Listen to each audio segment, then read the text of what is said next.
Bismillahirrahmanirrahim. Assalamualaikum warahmatullahi wabarakatuh. Alhamdulillah. Alhamdulillahilladzi arsala rasulahu bil huda wa dinil haq lidhhirahu 'alad dini kullih wa kaffa billahi syahida. Asyhadu an la ilaha illallah wa asyhadu anna Muhammadan abduhu wa rasuluh. Allahumma shalli ala Muhammad wa ala ali Muhammad amma ba'du. Ibu-ibu sahabat Salimah yang saya cintai, alhamdulillah kita berjumpa kembali dalam kajian Tarbiyatul Aulad fil Islam sesi yang ke-8. Hari ini kita akan membahas tentang bagaimana mengajari anak mendirikan sholat. Mengajari anak untuk mendirikan sholat adalah suatu hal yang sangat penting. Karena sholat adalah suatu yang diperintahkan. Sholat menjadi kewajiban setiap muslim. Dan sholat akan dihisab yang pertama kali ketika kita berada di akhirat kelak. Nah, perintah sholat dituangkan dalam surat Toha ayat 132.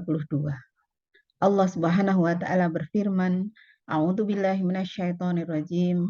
Bismillahirrahmanirrahim. Wa'mur ahlaka bis-shalah wastabir 'alaiha.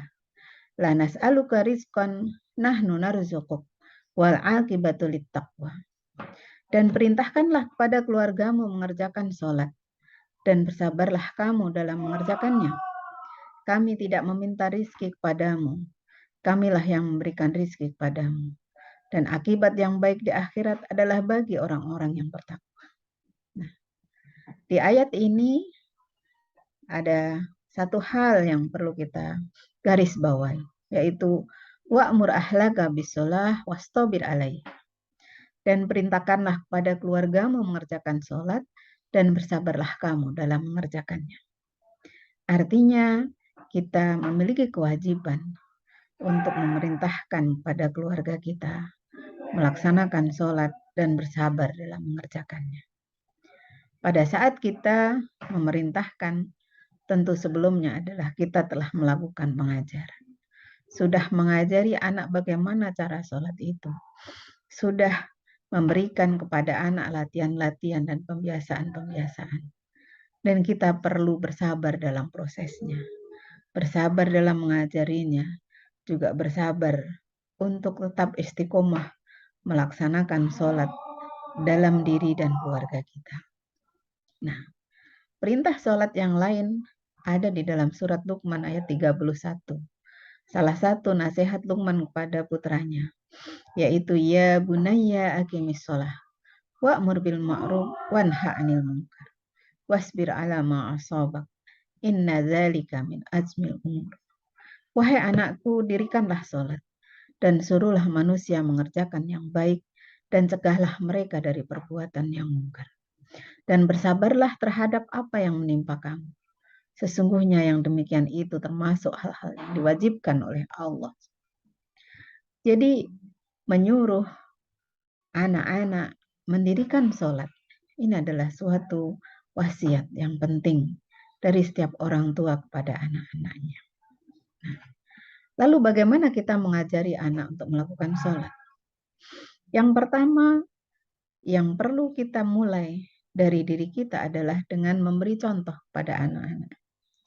Jangan sekedar menyuruh, jangan sekedar ngomong, jangan sekedar memerintahkan, tetapi kita berikan kepadanya contoh. Ketika seorang anak melihat kedua orang tuanya rajin sholat, dia insya Allah akan mengikuti. Anak-anak balita, dia lebih banyak meniru apa yang dilakukan, apa yang dilihat dari orang-orang di sekitarnya, bukan mengerjakan apa yang dinasihatkan. Oleh karena itu contoh itu sangat penting bagi anak-anak kita. Dan Allah mengingatkan kita semua dalam hal memberi contoh ini. Dalam surat As-Saff ayat 2 dan 3. Allah berfirman, A'udzubillahi minasyaitonirrajim. Ya ayyuhalladzina amanu lima taquluna ma la taf'alun. Kabura maktan indallah an taqulu ma la taf'alun. Wahai orang-orang yang beriman, mengapa kamu mengatakan apa yang tidak kamu perbuat? Amat besar kebencian di sisi Allah bahwa kamu mengatakan apa-apa yang tiada kamu kerjakan. Jadi apa-apa yang kita perintahkan kepada anak-anak kita, alangkah baiknya ketika kita telah memberikan contohnya. Kita berikan contoh pada anak-anak kita sehingga insya Allah mereka akan mengikuti bahkan tanpa kita perintah sekalipun. Pada saat anak-anak melihat orang tuanya mendirikan sholat, maka ketika dia mendengar adzan dia akan bersegera untuk mengambil wudhu dan mengerjakan sholat. Yang kedua, ajak serta anak kita saat kita hendak sholat. Jangan dijauhkan dengan alasan nanti mengganggu dan tidak bisa khusyuk. Karena anak-anak perlu melihat. Gambar ini saya ambil ketika saya berada di Masjid Nabawi. Ada seorang ibu muda menggendong bayi, usianya sekitar 6 bulan. Dia akan melakukan sholat dan kemudian saya tawarkan, biarlah putranya saya gendongkan, silahkan sholat. Maka dia mengatakan tidak. Saya akan gendong anak saya, karena pada saat saya membaca bacaan sholat, saya bisikkan. Ya. Saya bisikkan bacaan sholat itu di telinga anak saya. Dan saat itu saya perhatikan, betul. Dia sempat menempelkan mulutnya di telinga anaknya. Ya. Dia bisikkan bacaan-bacaan sholat itu ke telinga anaknya. Sehingga anak sering mendengar bacaan-bacaan sholat dari mulut ibunya. Dari situ ada pengajaran mengajak anak sholat sekaligus mengajari bacaan sholat. Dan bacaan sholat ini bisa kita talkinkan kepada anak-anak kita. Pada saat anak-anak berlatih untuk melakukan sholat, bacaannya dibaca dengan keras. Maka lama-lama anak-anak insya Allah akan hafal bacaan-bacaan sholat itu. Nah, jangan seperti ini. Mengajak anak-anak ke masjid, ibu-ibunya sholat, tetapi anaknya dibiarkan bermain. Bermain, bertepuk tangan, ya, sehingga keriuhannya, keceriaan mereka, teriakan-teriakan mereka mengganggu orang-orang yang sedang sholat. Inilah yang menjadi masalah di masjid-masjid kita di Indonesia. Banyak sekali orang-orang tua yang mereka kemudian mengambil sikap tidak suka ketika ada anak-anak ke masjid karena mereka mengganggu. Nah, ini sebaiknya kita hindarkan. Jadi ketika anak-anak kita ajak ke masjid, kita kondisikan mereka, kita ajak, kita atur berdirinya mereka di antara kita.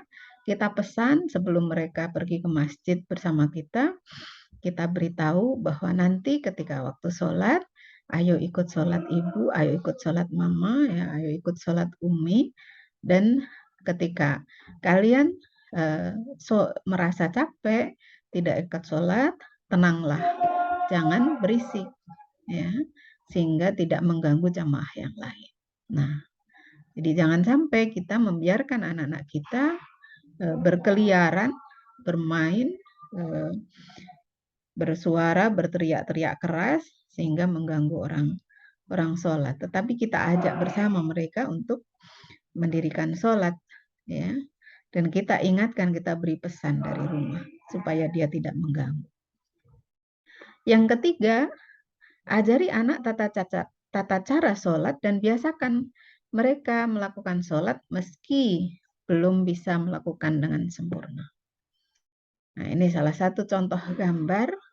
Meskipun dia belum bisa menjalankan sholat dengan sempurna, ya, yang lain sujud dia tetap berdiri, ya. Yang lain masih takbiratul ikhram, masih membaca Al-Fatihah, dia sudah ruku, dia sudah sujud. Biarkan, setidaknya dia sudah berlatih menjalankan sholat.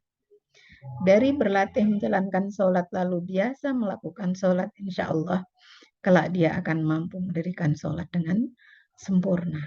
Jadi kita latih, kita ajari, ya, bacaannya kita talqilkan, kita ajari kata demi kata, kemudian kita beritahukan gerakan-gerakannya, ya, maka insya Allah mereka kelak akan dapat melakukan sholat dengan sempurna. Yang keempat, kita sudah mengajari, kita sudah melatih, kita sudah membiasakan, maka suruhlah anak sholat di usia 7 tahun. Dan beri sanksi bila tidak sholat di usia 10 tahun. Rasulullah Shallallahu Alaihi Wasallam bersabda, ya, muru auladakum bisolah wahum abna'u sab'i sinin wadribuhum 'alaiha wahum abna'u asri sinin wa farriqu bainahum fil madaji. Dari Abdullah bin Amr radhiyallahu anhu, ia berkata, Rasulullah Shallallahu Alaihi Wasallam bersabda, suruhlah anak kalian sholat ketika berumur 7 tahun dan pukullah mereka ketika berusaha 10 tahun jika mereka meninggalkan sholat. Dan pisahkanlah tempat tidur mereka antara anak laki-laki dan anak perempuan. Hadis riwayat Abu Dawud, Ahmad, dan Al-Hakim. Nah, jadi perintahkanlah, ya, suruhlah anak sholat ketika berumur 7 tahun. Artinya apa? Kalau kita diperintahkan untuk menyuruh anak sholat di usia 7 tahun, berarti kita wajib mengajari anak-anak sholat itu sebelum usia 7 tahun. Jadi di usia 7 tahun itu dia sudah fasih, sudah hafal dengan bacaan-bacaan sholat. Dia sudah punya modal hafalan surat-surat pendek. Dan dia sudah mengerti, ya, gerakan-gerakan sholat, rukun sholat, wajib sunahnya sholat, dan seterusnya. Dan ketika di usia 10 tahun mereka belum melakukan sholat, mereka meninggalkan sholat, kita boleh memberikan sanksi, yaitu dengan memukul mereka. Tapi tentu saja pukulan yang dilakukan adalah pukulan yang mendidik, bukan pukulan yang menyakiti, pukulan yang mengingatkan, bukan pukulan yang mencelakakan. Nah, disinilah kita perlu bersabar, ya. Bersabar membimbing, bersabar mendampingi, ya. Bersabar untuk memberikan peringatan-peringatan pada anak-anak kita. Jadi jangan sampai rasa kasih sayang kita justru menghindarkan, ya, melalaikan anak-anak untuk belajar sholat. Nah, kadang-kadang ada seorang ibu yang merasa kasihan anak-anak masih ngantuk, dia masih tidur lelap, biarlah nggak usah dibangunkan. Ya. Menurut saya tidak begitu. Di saat waktu subuh tiba, meskipun anak masih ngantuk, masih tidur, kita bangunkan. Bangunkan dengan cara yang baik, bangunkan dengan cara lemah lembut, sehingga anak bangun dengan senang hati, ya. Kemudian dia melakukan sholat. Ya. Ketika kami kebetulan tinggal di luar negeri dan di negeri 4 musim, pada saat musim panas itu subuh tiba di pukul 3 pagi. Maka karena para orang tua itu mendapatkan amanah dari Allah Subhanahu wa Ta'ala untuk menyuruh anak-anak sholat, ya. Anak saya yang saat itu masih berusia kurang dari 10 tahun, saya bangunkan di jam 3 pagi. Kadang-kadang saat sujud dia tertidur, tapi tidak mengapa. Karena apa? Karena sholat itu menjadi kewajibannya.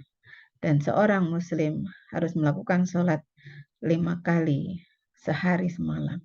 Nah, setelah dia sholat kemudian masih ngantuk, tidak apa, tidur lagi. Tetapi dia telah terbiasa dan tahu waktu sholat itu kapan saja. Nah, disinilah kita orang tua harus bersabar.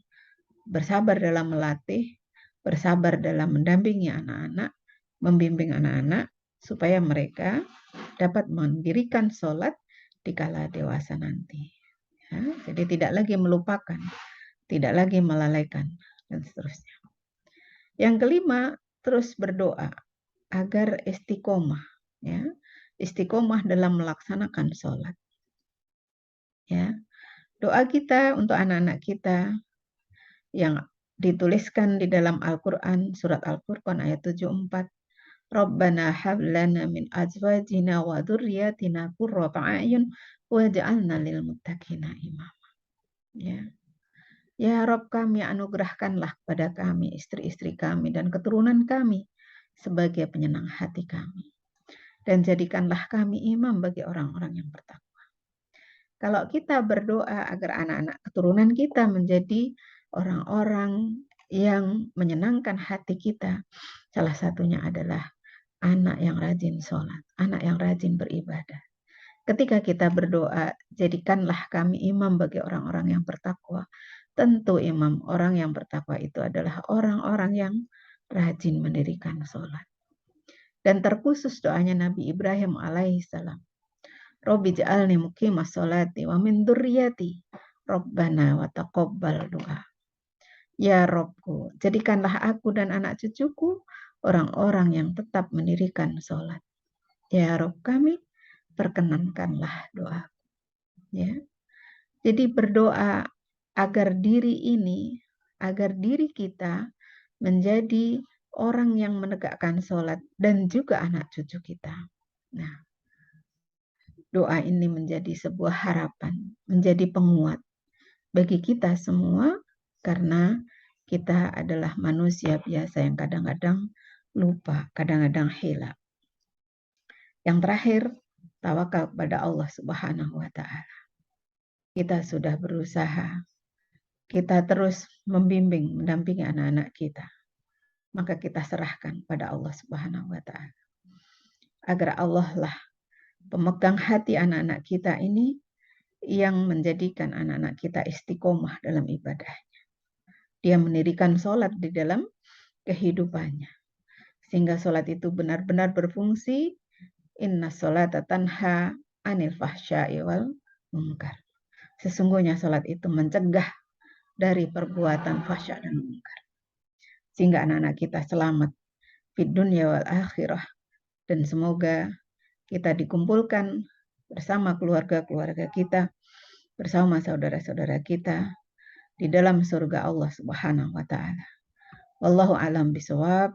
Mohon maaf atas segala kekurangan dan kesalahan. Billahi taufik wal hidayah. Wassalamualaikum warahmatullahi wabarakatuh.